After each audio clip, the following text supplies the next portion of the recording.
Dobro večer, poštovani gledaoci, i dobrodošli u novu emisiju podcasta U ime naroda. Imamo veliko zadovoljstvo da je naš večerašnji gost, vanredni profesor Filozofskog fakulteta Univerziteta u Beogradu, poznati srpski istoričar, profesor dr. Miloš Ković. Dobro večer i dobro nam došli. Bolje vas našao. Poštovani profesore, vi ste bili i u timu kao svedok i ekspert u procesu suđenja generalu Ratku Mladiću. Zašto ste pristali da budete deo odbrane generala Mladića i kako je vaše iskustvo kao istoričara i svedoka i eksperta u ovom sudskom procesu? Pa gledao sam suđenje Vojislavu Šešelju i Slobodanu Miloševiću. Nisam gledao sve, to je zahtevalo previše vremena, ali su optužnice bile najvažnije. To su bile optužnice su bile optužnice protiv srpske istorije.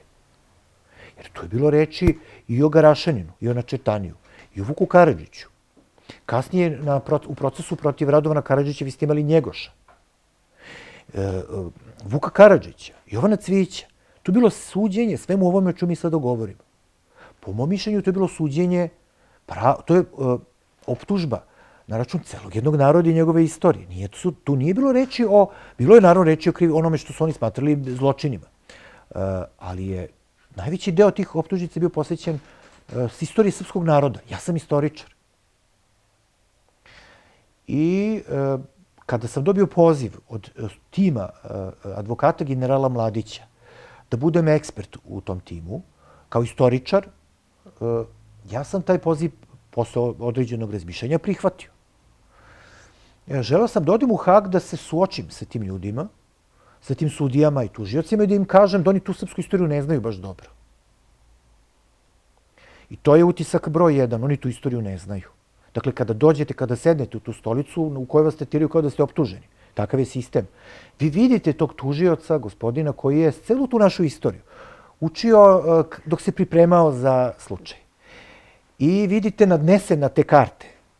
I onda ja sam u jednom trenutku tom gospodinu Trealdiju, tužiocu, vidite, dečko je vjerojatno završio dobre američke škole, ali se ga tretirao kao, ajde kažem, postdiplomca. I čak mi je sudija Ori rekao u jednom trenutku, nemojte nas tretirati kao da smo studenti.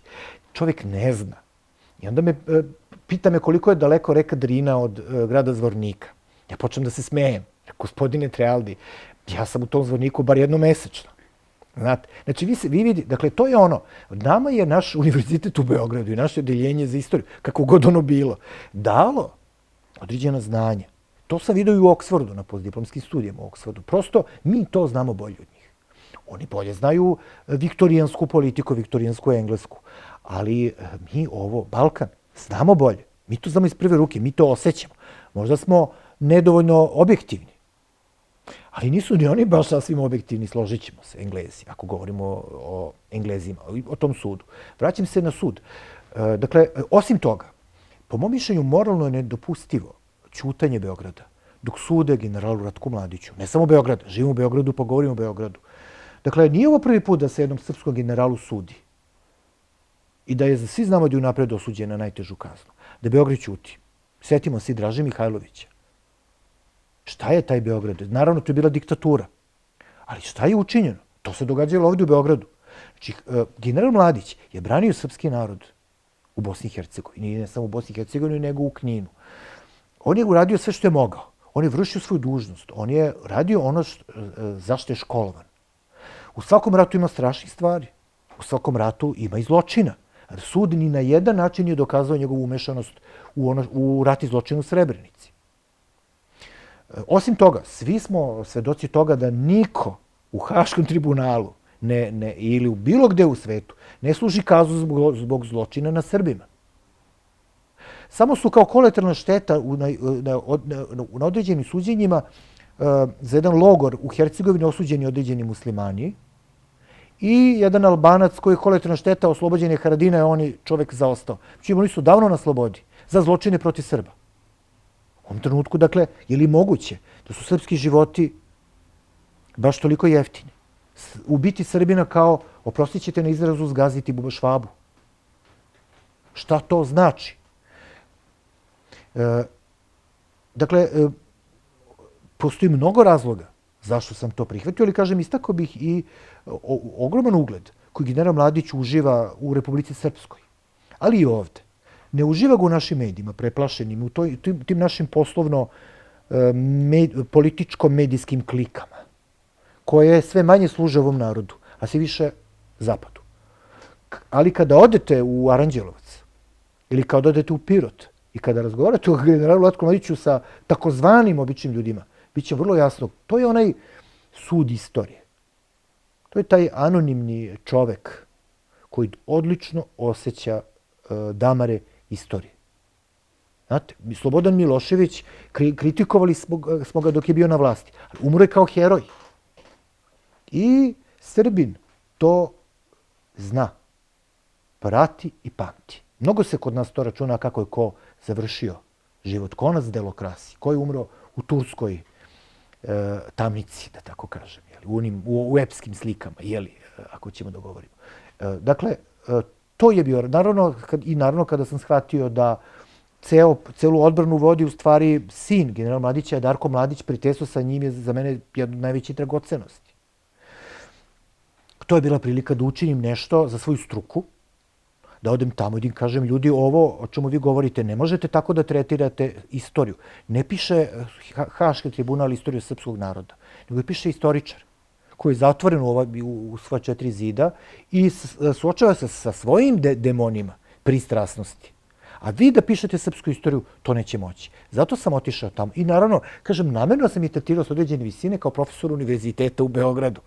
Svi smo mi svesni sjaja i tame univerziteta u Beogradu. Ali namerno, zašto bi neko ko je završio pravo na Harvardu bolje znao istoriju 90. godina, ratove 90. ili našu istoriju od nas, koji smo školovani ovde? Naprot. I naravno, i to je važno da kažem, ja sam 19. vekovac. I sve ovo što vam govorim o 20. veku uzmite kao perspektivu 19. vekovca, odnosno profesora opšte istorije novog veka. Tako da sam morao da zamolim svoje kolege iz Republike Srpske da mi pomognu, koji znaju mnogo bolje 90. I tu mi je pomogao najviše profesor Draga Mastilović sa Univerziteta u Istočnom Sarajevu, koji je sada dekan Filozofskog fakulteta u Istočnom Sarajevu. Mi smo to uradili zajedno.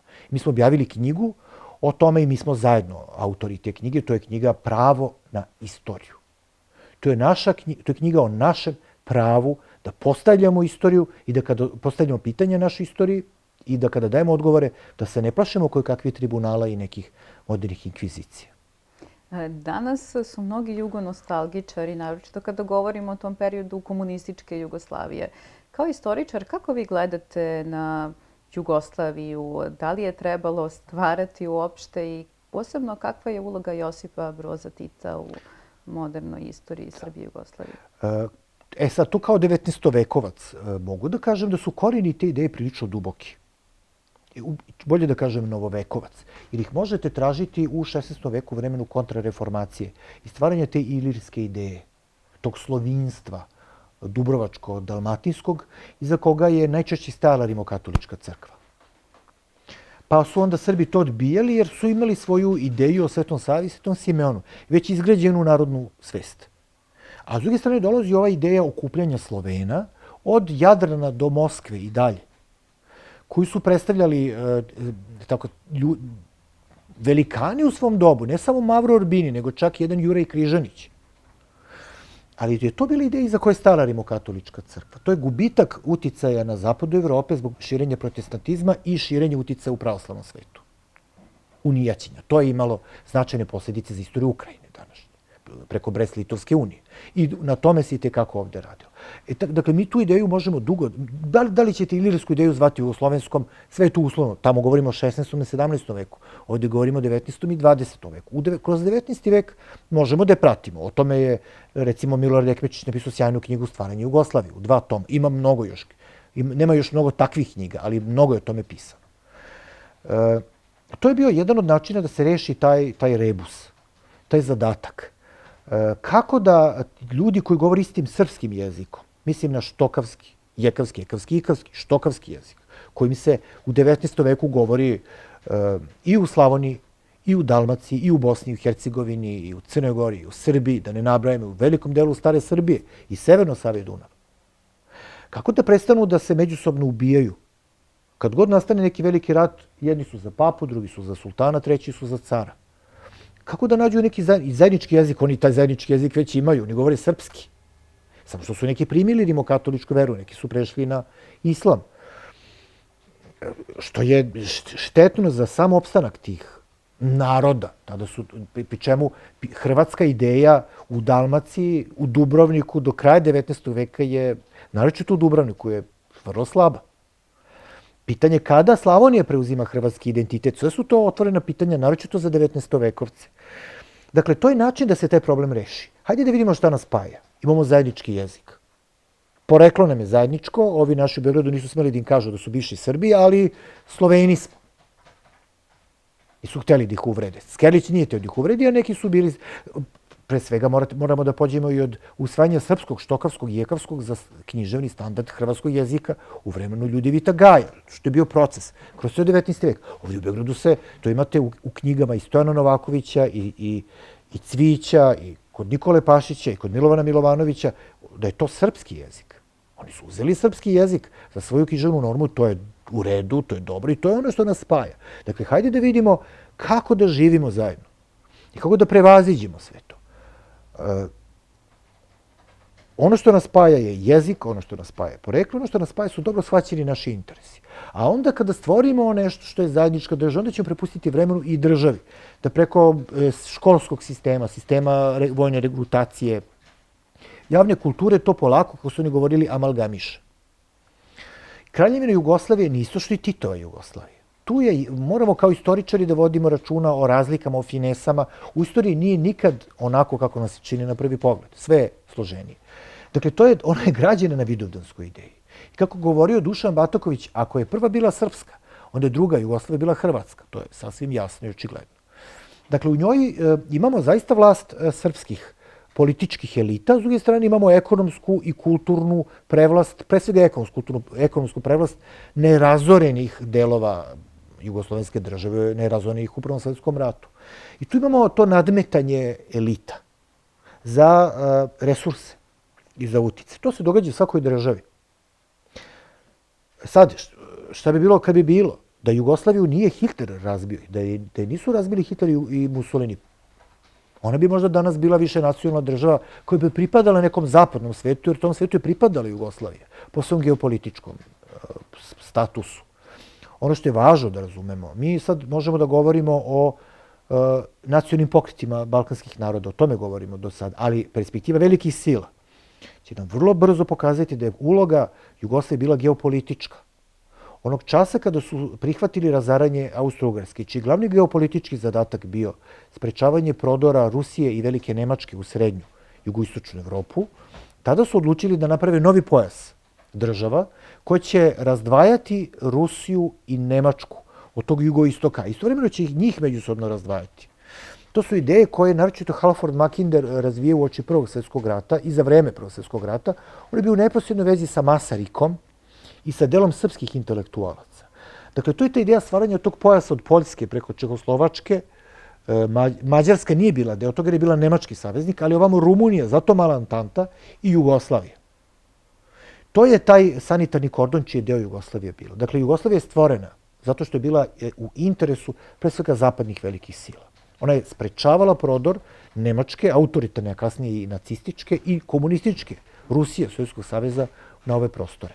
Tako je stvorena u Prvom svjetskom ratu. Dakle, ona je bila deo neke istorije balkanskih naroda, ali i po mom mišljenju primaran je ovaj spoljnopolitički faktor. Možda zato što se time bavim, pa velike sile. Titova Jugoslavija je već bila grobnica srpskog naroda. Tito, to je sve jasnije kako vreme prolazi i kako se o Titovom dobu piše sve mirnije i nepristrasnije. Ta ideološka, ta sinergija između one ideologije kominterne, koja je bila usmerena na razbijanje Jugoslavije i na razbijanje tog velikosrpskog hegemona u Jugoslaviji, integracija te ideje sa pravaškim idejama koje je Tito nosio u sebi. O tome je vrlo utemeljeno pisao Stanislav Vinaver. Skrenuta je pažnja odavno na taj njegov tekst o Krležinom Frankovluku. On čak govori o Frankovluku, što je čista stranka prava. Kaže Vinaver da je bio tu za vreme revolucije, on je bio u Rusiji tada, i on je gledao kako Frankovci, rati zarobljenici, postaju bolševici. Jer u tome nalaze nadahnuće i pokriće jedne velike sile, a to je Rusija. za obračun sa Srbima i sa Srbijom. Po mom mišljenju Tito pripada tom miljeu. Krleža je veoma važan tu. Mislim da je to takođe pokazuju, ima dosta sada iz instituta sa univerziteta koji o tome pišu, Krleži. On je, po mom mišljenju, taj neformalni ideolog Titove Jugoslavije. Kao čovek koji je u sebi nosio to divljenje, pre svega prema Starčeviću, ne prema Franku, koga je kritikovao, ali Starčević da. Starčević koji znamo na koji način i kako je pisao Srbima. I kod Krleže u tim njegovim tekstima, znači u njegovim ranim radovima, proviruje taj ton kada piše o Srbima. To je veoma jasno. Uloga koju odigra u spasavanju kadrova, ustaških kadrova, ili kadrovi iz Austro-Ugarske 45. To mi je takođe pisano. Zbrinjavanje tih ljudi, Štedimlije i ostalih, dakle, okupljanje ljudi iz Crne Gore koji su vezani za tu hrvatsku političku tradiciju i negovanje toga što sve vodi ka rušenju mauzoleja i stvaranju Meštrovićevog. Rušenju kapeli na Lovćenu i stvaranju Meštrovićevog. Ali Meštrovićevog mauzoleja treba istini za volju reći da je tada Krleža bio protiv toga, tog čina. Ali je to taj tok. Dakle, to je Tito. Pričemu Tito, ono što je važno za nas, to je da su Titove jedinice bile prepune Srba. Da iza Tita u tom trenutku kada je osvojila vlast stajala Rusija. Odnosno Sovjetski savez koji je jasno, sada je jasno, nije Rusija. Ali je i Rusija. Dakle, vi imate njegove govore iz 44. 45. u Šumadiji koji spočinju sa braću i sestre. Kažem, ja sam 19. vekovac i onda mi te stvari dopadnu ruku i onda ja to pogledam malo. Ćirilicom štampan govor. Tito je savršeno se spojio sa tom srpskom epskom junačkom tradicijom. To je zavet, ali lišen hrišćanskog, pravoslavnog utemeljenja, koji se pretvorio samo u tu epsku stranu zaveta. To je borba, neka bude što biti ne može, jeli. Pri čemu se je potpuno... Mi smo bubali u gimnaziji Njegoševe stihove, ali nam nisu, jeste nam rečeno, ali preko toga se brzo prelazilo da je on pravoslavni episkop. I da to žrtvovanje ima dubinski, hristološki ili hristovski smisao. A to nije samo neka borba u kojoj će vas voditi neki Tito ili neki drugi lider, vođa. To se dogodilo. To se dogodilo. Tito postepeno sprovodi. Ta postepenost je veoma važna. Tu agendu koju mi možemo da pratimo njegovog dolaska na vlast od formiranja Komunističke partije Slovenije, Hrvatske 37. a bez Srbije, od sporazuma Tito-Šubašić koji sklapaju dva Hrvata pod okriljem Velike Britanije. Kažem, mnogo je toga, već predugo odgovaram na vaše pitanje. Dakle, Titova Jugoslavija je država koja je srpski narod isekla, doslovno, na nekoliko delova. To je ono što Kraljevina Jugoslavija, kakva god bila, nije htela da dozvoli. Dakle, to je podela srpskog naroda na kvazi nacionalne države. Dakle, Hrvatska, Bosna i Hercegovina, Crna Gora, Srbija, Makedonija sa srpskim narodom koji tamo žive, a onda rasparčavanje Srbije na Vojvodinu, užas, u takozvanu užu Srbiju i Kosovo i Metohiju. Dakle, pri čemu se Hrvatska ujedinjuje. Pri čemu ono odbija ono o čemu se piše o tome i Đilas, u svojim ratnim memoarima o ideji Moše Pijade, da Krajina bude autonomna pokrajina u sastavu Hrvatske, Krajina koja je Tita spasla, koja je Titu dala sve što je mogla da mu da i koja je nagrađena tako što je podeljena na Bosansku krajinu i na Hrvatsku krajinu i ništa od njeni. Evo, vidimo kako je prošlo danas. Dakle, mi danas živimo to, Titovo nasleđe i danas kad imate Jugoslovene, dakle, imam svo razumevanje za istoriju jugoslovenske ideje. Imam svo razumevanje za Skerlića, za Cvijića, za ljudi iz 1914. godine. Oni nisu videli Jasenovac. Oni nisu znali šta je to, ili Jadovno, ili Stari Brod. Mi znamo šta je to. Oni nisu videli Oluju. Mi znamo šta je to. Dakle, danas biti politički Jugosloven, svako ima pravo da se izjašnjava kako hoće, to je potpuno prirodno. Ali propovedati političko jugoslovenstvo, a mi to vidimo danas i mi sa tim ljudima imamo danas političke te sukobe, koji su prirodna stvar, jeli, tu gde postoji demokratski poredak. Mada je pitanje da li je ovo demokratski poredak u čemu mi danas živimo, to je ravno političkom samobistvu. I mi vidimo da i danas oni koji će možda reći da ovo što ja vama govorim ipak je obojeno jednim srpskim nacionalizmom, najčešće govore sa pozicije jugoslovenstva. I kada vi vidite da se i danas Krleža kuje u zvezde, i ostali hrvatski pisci tog usmerenja, a da se ne obeležava godišnjica Njegoša, jer će to da povredi Crnu Goru i tako dalje. Da se zaboravljaju veliki srpski pisci. Da se pristaje na to da se srpski pisci Bosne i Hercegovine predaju u Bosni i Hercegovini. Da se srbijanči srpska kultura ovde. Da danas deo srpskih istoričara više veruje procenama Iva Goldštajna o broju žrtava Jasenovca ili celog jednog niza hrvatskih istoričara koji sistematski, planski ili publicista, kakav je Drago Pilsel i tako je, sistematski umanjuju broj srpskih žrtava, nego srpskim istoričarima koji su se time bavili ili nemačkim izvorima o broju žrtava u NDH ili bugarskim izvorima ili partizanskim ili četničkim izvorima.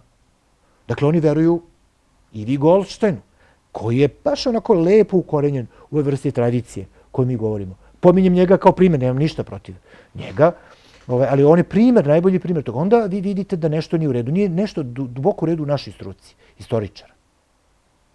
Ali nije nešto u redu ni u našoj zemlji. Ali, kažem, nije u redu. Mi ne možemo da budemo inkvizicija, kao što su neki koji nas tuže sudovima zbog ovoga što govorimo.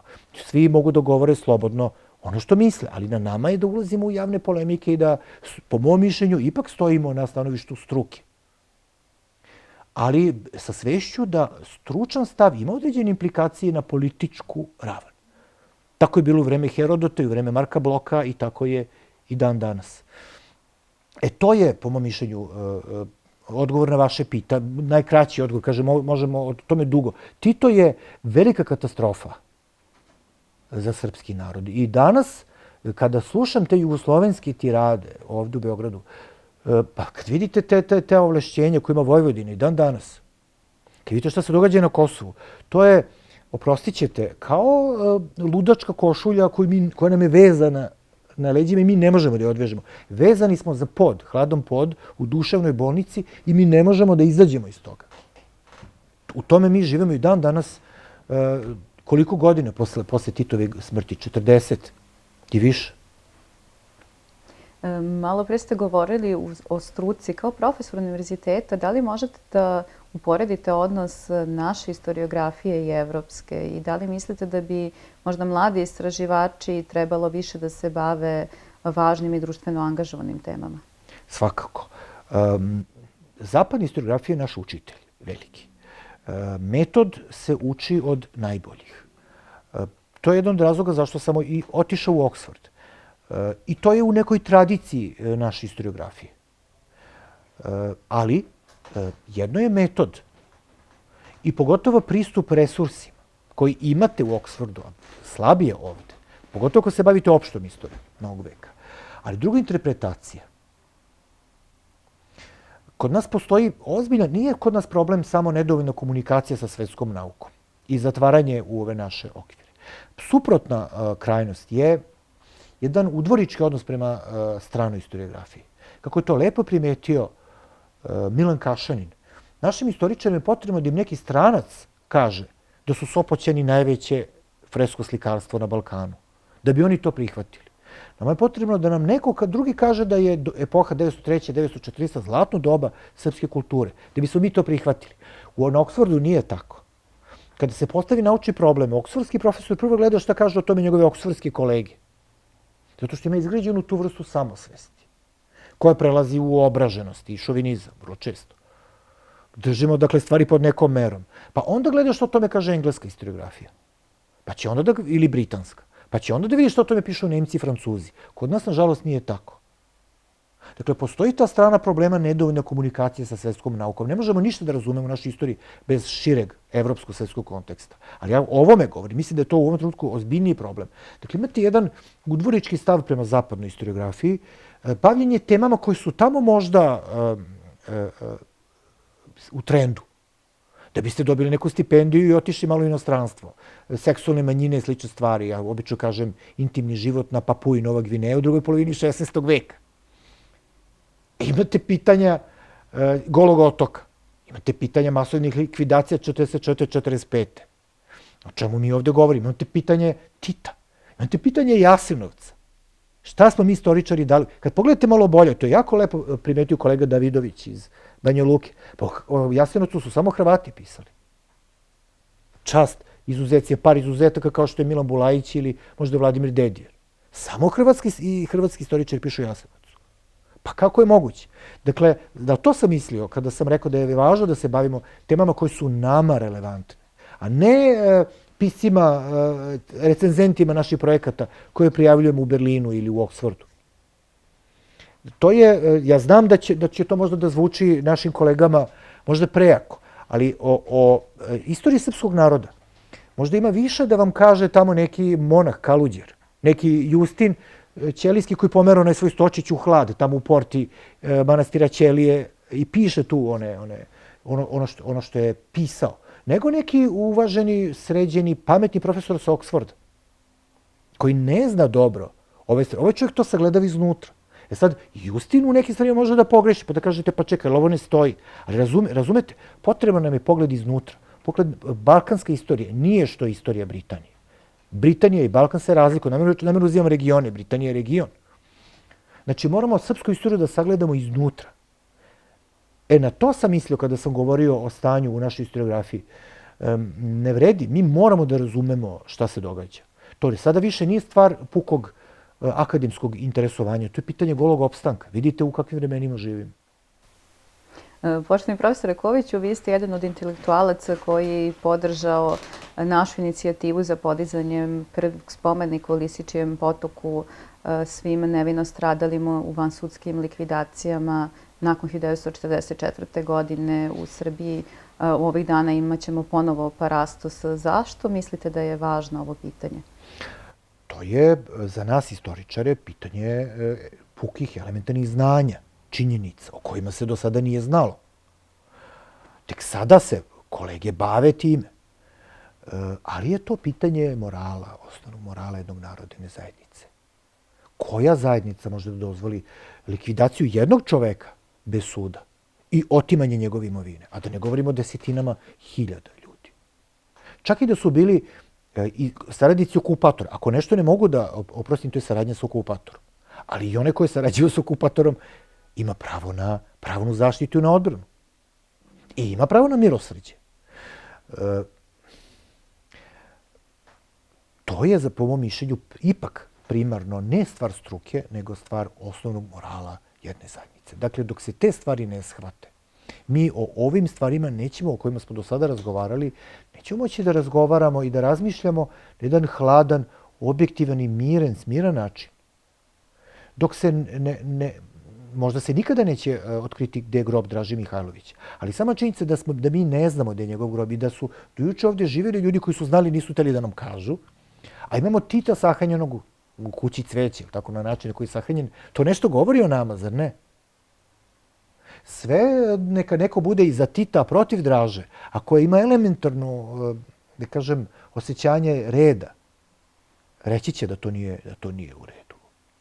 Dakle, o tome se radi kada je reč o Lisičijem potoku. To su stvari koje moraju da se izgovore. To su stvari koje moraju da se priznaju.